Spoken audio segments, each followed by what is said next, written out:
Well, it's Saturday, and you all know what that means. Well, many of you may know there's a lot of wrestling happening in the weekend, but however, we can do so much on this. Now, we're just going to focus on three events from three different promotions. The first one, as we continue with, of course, the 5-star Grand Prix.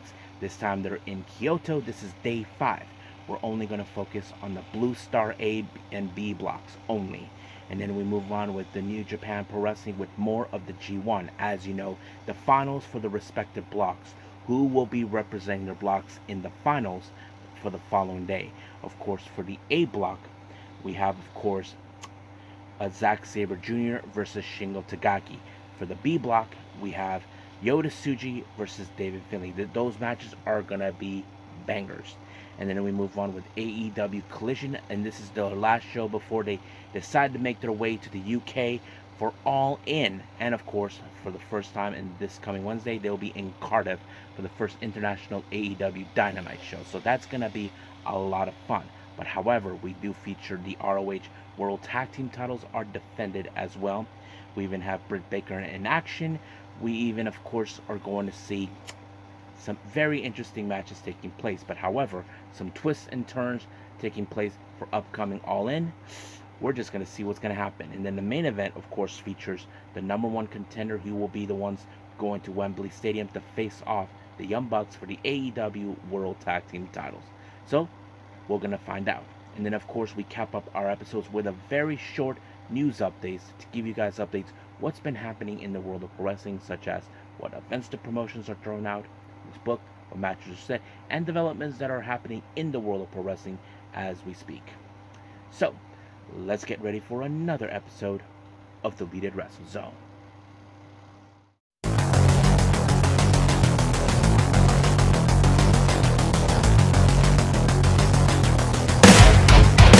Are you ready? Get up, get up! Get up, get up! Get up, get up! Get up, get up!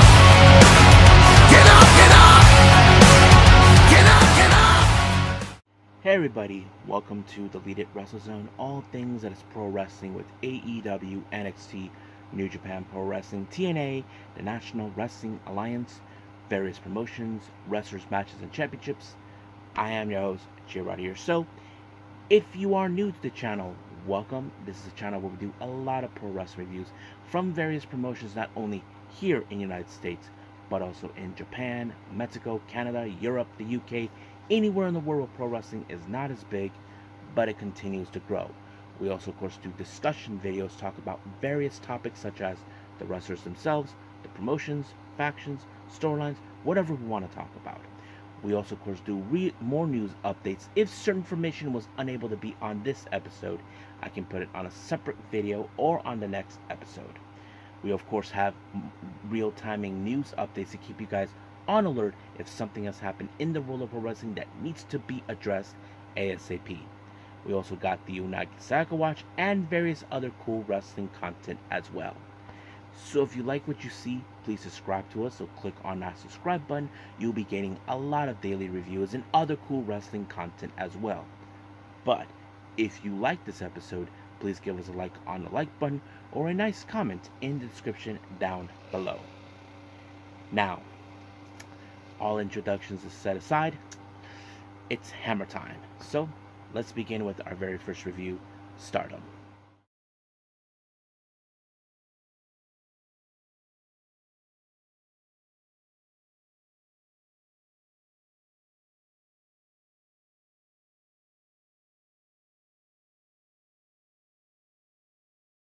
Okay, Stardom, day 5 of the 5-star Grand Prix, and they're in Kyoto, which ironically is the home of Miyu Amasaki. So, she will be in the main event, facing off against Saito Inouye, but we'll get to that in a bit. Our first match, we start with the Blue Star B block. We have Kamitani versus Rana Yagami. Now, of course, this plays a very significant role. We know that Rana Yagami does have extreme potential, but she does not have the necessary skills to proceed forward. But it was Kamitani who walked out with the win when she applied the Star Crusher, giving her her next 2 points with the total of 6. But as I said before, Yagami only has 2. Next up is the Blue Star A block, Anna Jay versus Xena. As you all know, Anna Jay has not been able to proceed any further ever since she defeated Sarunoi, but she faces against one of the toughest ladies in the business coming from Australia, Xena. Now, of course, you did see the chops coming from Xena to Anna Jay, but it was Xena with the Thunderstruck that sealed the deal for her to pick up her next 2 points with a total of 4, while Anna Jay stays on with 2. Now, our next match is a non-tournament match of the 5-star Grand Prix. We have the rookies Rian and Aya Sakura. Now, there was a lot of things that was very intriguing. Now, this is not the first time these two have tangled with each other.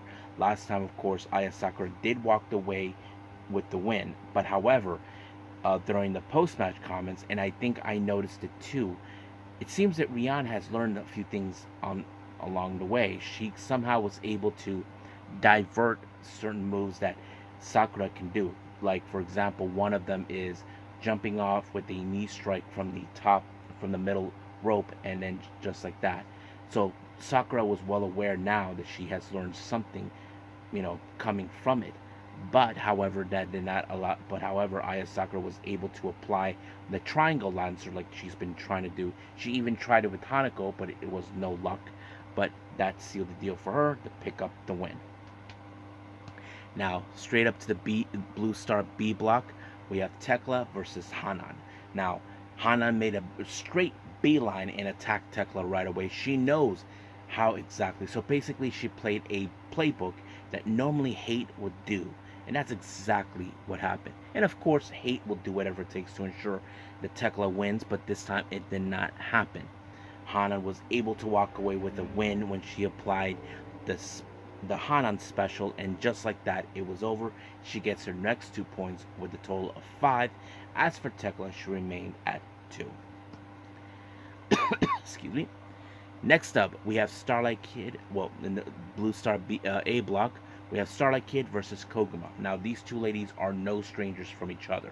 They used, as you remember, Starlight Kid once time a member of Stars, now in the opposite corners of each other. However, these two ladies are high speedsters, so they probably would know exactly what to do. But there is one factor that, of course, I don't know if Koguma will be able to escape, and that is, of course, the Black Tiger Leg Killer, which is one of Starlight Kid's most devastating submissions that always did the job done for her to pick up the win. So she applied the numero dos, which she learned from her big brother Despy. Well, they're not really siblings, but they treat each other like that. But it was, of course, the Black Tiger Lady Killer that allowed her to pick up her win, and she gets her next 2 points with a total of 5, while Koguma stays at 2. Now to the Blue Stars B block, we have Risa Sera versus Saki Kashima. So now you would think that this is going to be the Kashima will pull up another upset on this one. However, that was no case because Risa Sera, well, she's a dangerous individual. Don't forget she's a deathmatch queen, but that did not, well, she didn't technically murder Kashima, but however, she was able to counter the Kishikase that Kashima normally uses to win. So this was a bit of a surprising win for Risa Sera to win, but for Kashima, well, only the matter is that she saved the little thingy because she's sponsoring or whatever she's doing. I don't know. But anyway, let's move on to our main event. It's the Blue Stars A block.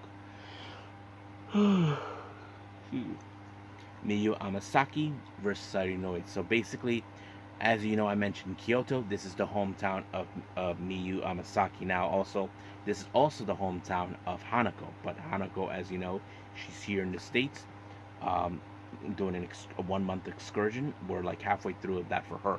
However, of course, Sarunoi, she is from Shiga, another area of the province or something like that. But not too bad, but however, of course, Sarunoi was able to pick up the win with the Temps Tendru, and just like that, she picked up the win. So, but I forgot to mention this. Of course, when people were chanting Kyoto, Aya Sakura was chanting Shiga because she's also from the same area as, of course, Sarinoi. But I thought it was fun. However, as you know, we are still maybe halfway through the point. We don't know what's going to happen in the Red Stars blocks, but anything's happening. So hopefully I get to see the next one, and we'll leave it as that. So as of right now, we'll end things here and move on with New Japan.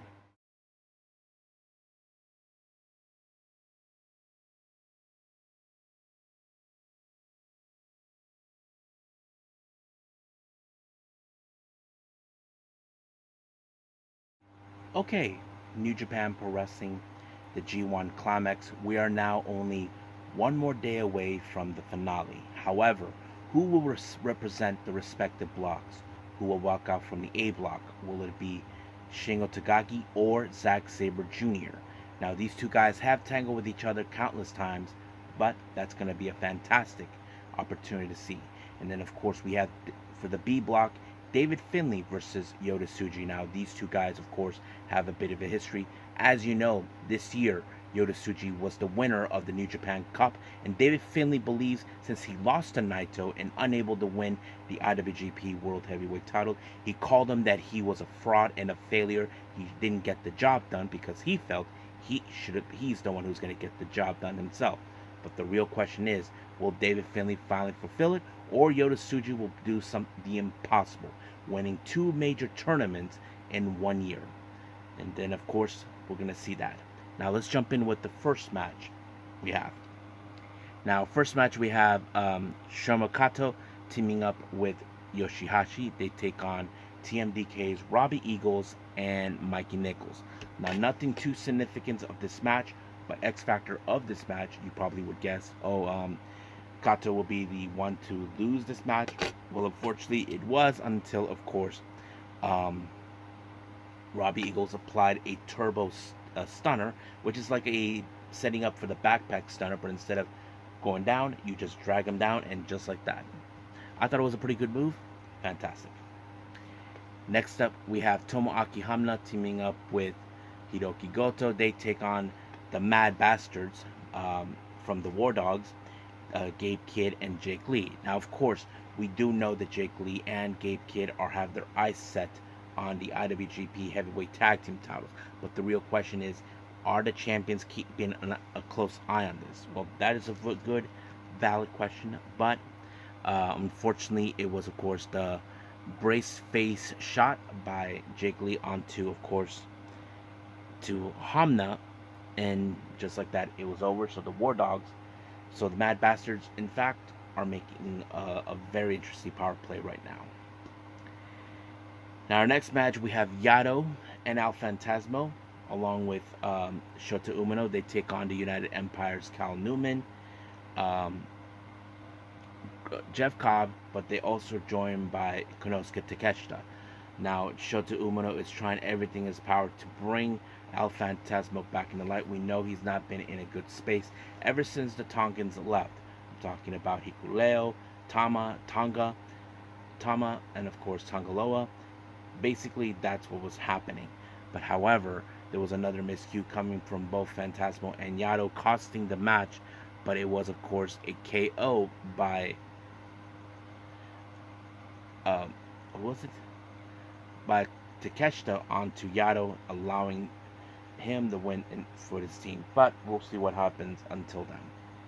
Our next match, we have those scumbags, the House of Torture, consisting of Kanemaru, Sho, Yujiro, Ren Narita, and Evil, along with that moron Dick Togo. They face against Tiger Mask, Ryosuke Taguchi, Bolton Oleg, Taro Yano, and Hiroshi Tanahashi. Now, as you know, Evil thinks that Tanahashi has been holding him back and all this and that.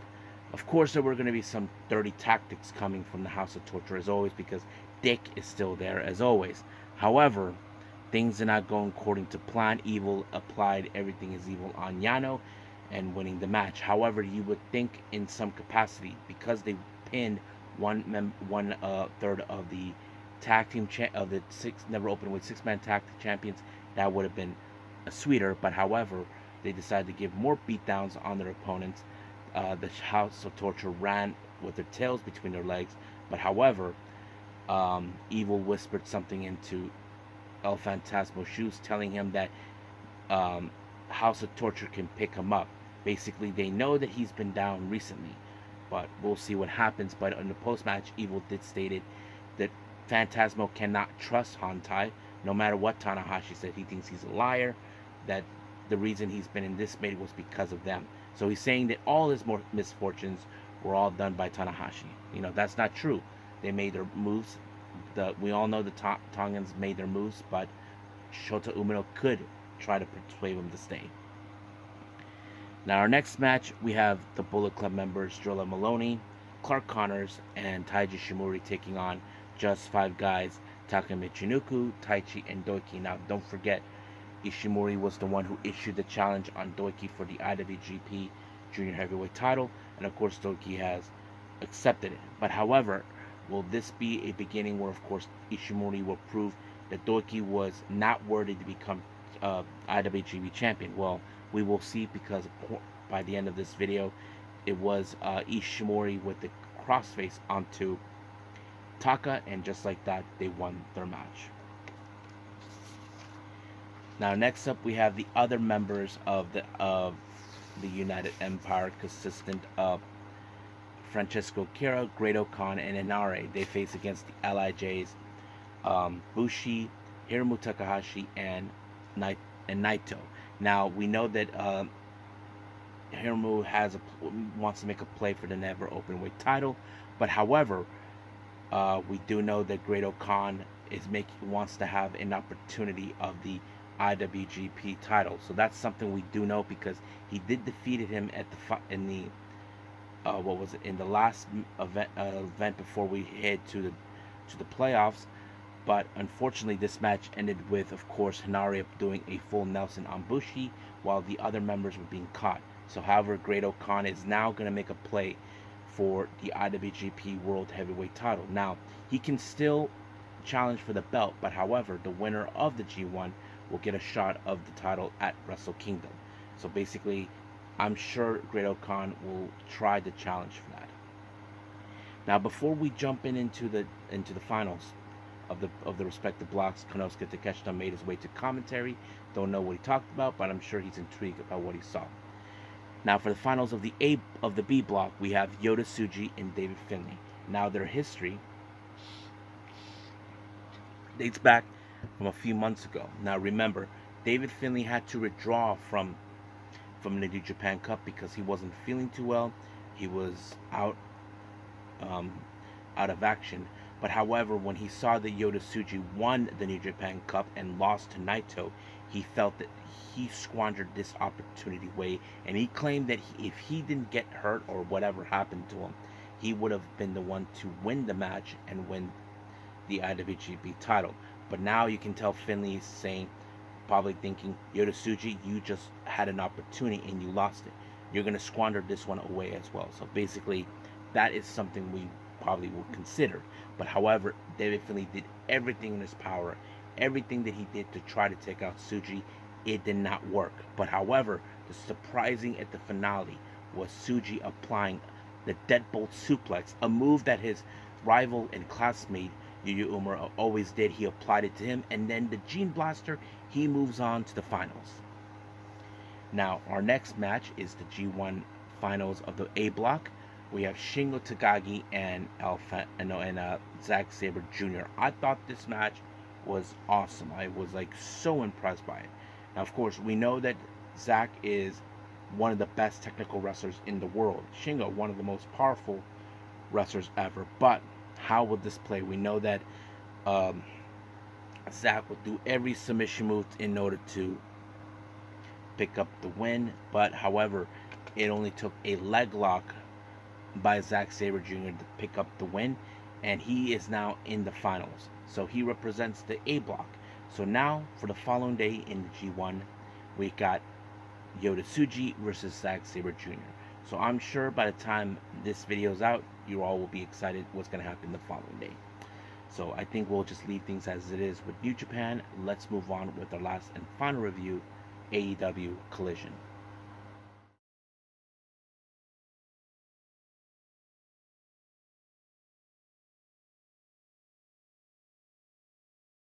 Okay, AEW Collision opened up with Britt Baker taking on Harley Cameron. Now, of course, nothing too significant about this, but this is about building momentum for Britt Baker. As you know, she'll be facing Mercedes Moné for the TBS title at Wembley Stadium. But you can say that this match ended beautifully for Britt Baker by applying the stomp. However, of course, by the time it was over, Mercedes Moné along with the Brick House Camille showed up. So Mercedes sent the Brick House to deal with, of course, with Britt Baker to try to take her out, try to soften her up before heading to Wembley. Well, she succeeded. But however, how will Britt Baker be by the time we get to Wembley? Well, we're just going to have to find out until we get there. Now, of course, in the seats, as you know, much of the events by Ring of Honor and Collision recently has been appearing in Texas. Well, the mayor of Arlington was there too. Ironically, his name is Jim Ross. I don't think he has any relations with good old JR, but nonetheless, he was there. Our next match, we have the ROH World Tag Team titles. Dustin Rhodes and Sammy Guevara versus the Undisputed Kingdom, Matt Taven and Mike Bennett. Now, Dustin Rhodes issued this challenge, but Taven and Matt feel that Dustin Rhodes had no business or right to get involved. Of course, it was a fantastic match. It showed exactly how much Dustin, who is 55 years old, is willing to keep on going, but keeping up at the pace of Sammy. However, Roderick Strong and Beast Mortal show up to ensure this match goes in their favor and Undisputed Kingdom's favor. But, however, they were visited by, of course, the Von Erichs to deal with it. And then, of course, we did see the Cage of Agony try to stop the interference. And then, of course, the Conglomerates showed up. But once the house cleared, we did see a fantastic cohesion between both Sammy and Dustin. Of course, Sammy was the one who picked up the one with a big-time swanton. With a swanton onto, of course, Bennett, allowing for Dustin to pick up the win. And now, as you all know, it's now Dustin Rhodes. He is now Dustin 2 belts. So that means he is not only just the ROH World Tag Team Champions, he is 1/3 of the ROH 6-man Tag Team Champion. So, not bad. Now, during an interview with Renee, she talks to Chris Jericho. He talks about, of course, Hook, that he's going to make him regret forever coming back to damage him, and he told him that this will be his last chance ever to get the belt back. But however, it was foretold he will be in Cardiff to take on Tommy Billington. Now, our next match, we have Hologram versus Angelico. You know there's going to be some great high spots in this move. I thought it was great, fantastic, you know. Of course, we know that Angelico does have a specialty in groundwork, but somehow Hologram was able to apply that as well in his arsenal, and he applied a crucifix, which is very uncommon for him, but he was able to pull it off. But it's not uncommon. We have seen wrestlers who actually developed not only as high flyers, but also as ground wrestlers as well. So it's great to see that he is adding a little bit of flavor in his wrestling craft. But however, it's later foretold that he's currently 5-0. He is currently undefeated. Excuse me. Next match, we have Jack Perry versus Danny O'Ryan. Well, I can tell you this match ended with him winning when he applied the running knee. But however, in the post-match, he pulled out a body bag, putting O'Ryan in there, but at the same time, he spit on the TNT title and put it in the body bag. And then he displayed a brand new new TNT belt with black and red, basically using a bit of what the House of Torture is all about. I'm sure Evil, who we all hate so much, he is enjoying himself watching his associate do something like that. But what is the significance of the body bag? I'm sure that it's like for Jack Perry saying, I'm going to bury your legacy that you built upon. But even if Darby Allin does not win the TNT belt, he does get an opportunity for the AEW World Championship at later on in Grand Slam. So that's something we probably know that could happen. Now, as you know, Christian Cage, that piece of garbage, is doing whatever it takes to ensure he does not have anybody challenging for the trios belts. But of course, House of Torture and Bang Bang Gang pleaded their case. They felt because he injured the Bang Bang Gang knows because he injured Jay White, it forced them to strip of the trios belt. House of Torture knows the last time they were the #1 contenders that should have been facing for the trios belt. So basically, they have a target on their back. Now, how will this change? Well, apparently, Christopher Daniels told them that in All In, they will be both House of Black and House of Torture along with Patriot. But there is going to be a fourth team that will be joining them, so there's going to be like a wild card match. Now, I'm sure Christian Cage is going to be bitching and crying, about why did this happen. He thought he had everything. I'm sure he's going to beg on his knees or demand either the Elite to the Bucks to change it, to not allow it, but I'm sure it's going to be too late. Now, our next match, we have Claudio Castagnoli versus Lio Rush. Now, of course, Lio Rush's main weapon is his speed. You would think that he would hold on to it as possible. But however, that did not change anything because it was an elevated European uppercut by Claudio that allowed him to pick up the win. Now, Stokely Hathaway and Chris Statlander are not too thrilled about what's going to happen in All In. As you all know, they will be in a mixed tag match with against Will Not Gill and Tomohiro Ishii. Stokely, he looked like he's that he saw his own funeral or something, but it's fantastic. So we'll see. Now, we haven't heard from Eddie Kingston in a couple of months. We know he is still in recovery, but he wasn't giving up an update. I have to say we have to give enough points about what he said. He's referring to Bryan Danielson. He's questioning him, Bryan, what the hell are you doing? So he's telling him, you're not the Bryan Danielson that beat me up. You're not the Bryan Danielson that I saw that faced Kenta at Ring of Honor. So basically he's saying, this is not you, Bryan. You're not going to win the world title. You're going to lose. So he's telling him, get your head out of your ass and be the Bryan Danielson that we all know and love. That's what he's saying. But the real question is, will Bryan Danielson acknowledge it? Will he finally lit that fire that he once had? Well, we'll just gotta wait and see.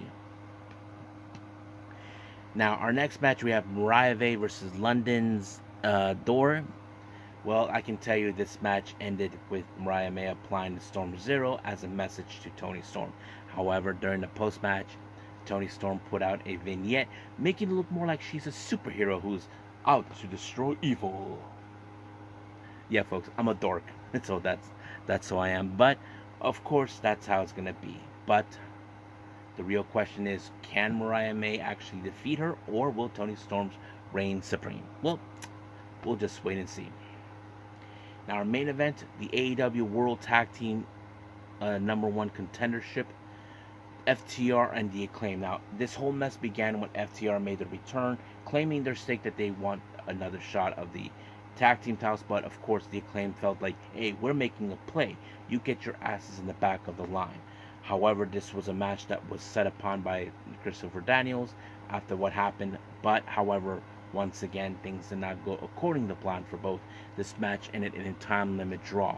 However, all hell was breaking loose and all this and that. However, it was foretold by Tony Khan that this coming on the All In, we will see a triple threat match for the tag team titles. It's never been done before, but this is huge. But the honest question we ask ourselves, what will the Young Bucks think? I'm sure that they feel they can overrule everything, but this is one they cannot escape, because we know they haven't been defending the belts that much.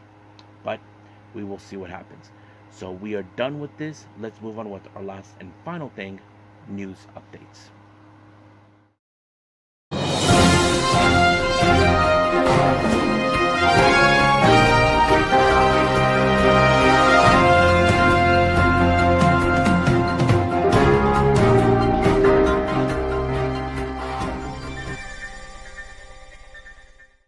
Okay, so welcome to our news updates. This is a bit of a shorter one for all of you, I believe. Now, we only have one update on the upcoming events with the promotions, and this one is coming from the NWA. As you know, the NWA will have the NWA 76 taking place on August 31st in Philadelphia. However, another name has been added for the Burke Invitational Gauntlet, and that name is Lily La Paris.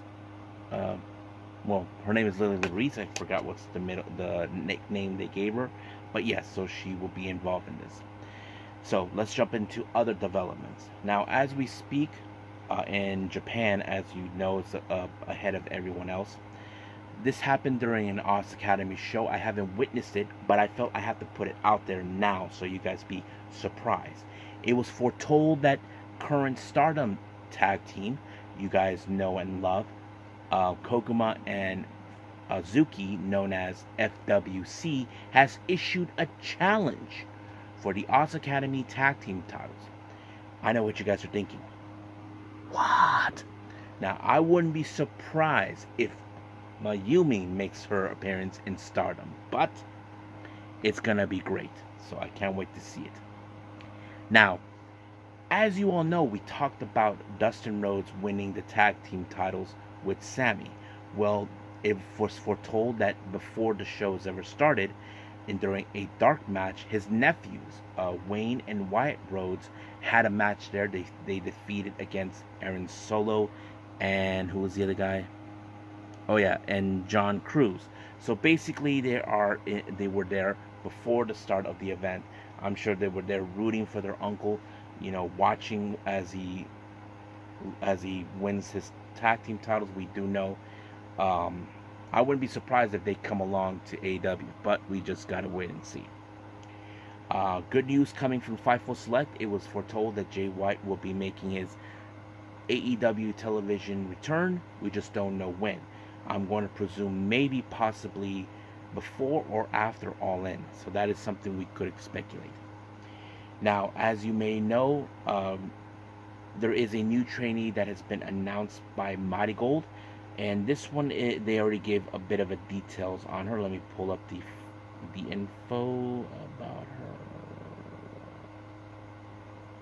Here it is. Her name is Siri Yamaoka. She, who has been active in wrestling since her junior high school days, has joined the team.